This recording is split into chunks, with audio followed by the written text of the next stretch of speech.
How are you feeling since joining? Yeah, it's been a big change for me.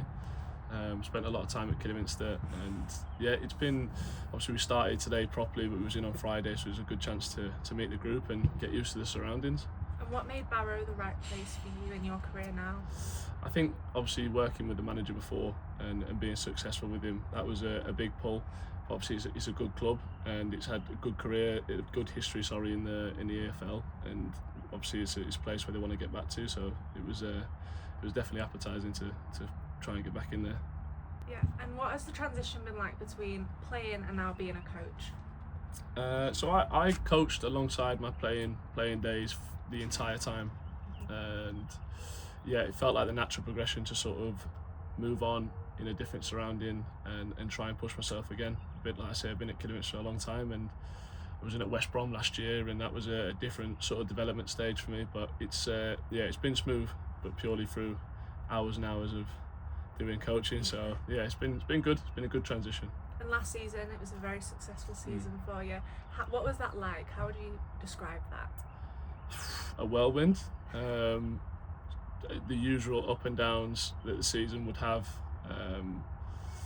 It was a bit of a roller coaster, but ultimately we did the right things day in, day out, and it led to success. Obviously the manager has a style of play that he wants to stick to, and that's a big thing, that you believe in your philosophy. So it was we stuck to the task and managed to get it over the line. And as you mentioned, that style of play, what is that like? What can you tell us?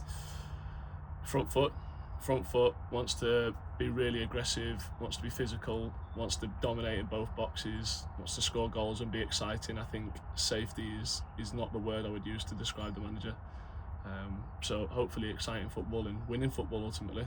And you've mentioned that we've been in for testing, you've met the goalkeepers. What is that group like? It's going to be competitive. 3 really, really strong goalkeepers, all have their own different attributes. So yeah, it's going to be a really interesting pre-season, and today I had the first session with them and they all look very sharp. They've come back in great shape. So really looking forward to working with the group as a whole. And how do you attack pre-season as a coach with the goalkeepers? We're going to have to break them in. We don't want to kill them on day one, but we're going to have to try and get everything in before Saturday, with the first game approaching quickly. So yeah, it's going to be tailored to them. It's going to be for what they need. But it's going to be intense as pre-seasons are. We've got to get to a certain point and get to a certain point of readiness, match readiness. So we'll be putting the building blocks in over the next 5 weeks. And how excited are you to see that work that you're putting in during the week in the games? Yeah, I think that's the buzz you get. You can work on things, especially in the academy environments. You could work on something for 5-6 months and maybe see it once a season. Whereas I think in the first team environment, it's important that you sort of replicate and match situations or threats that they could face on a match day, and you're hoping that moment comes up and they produce.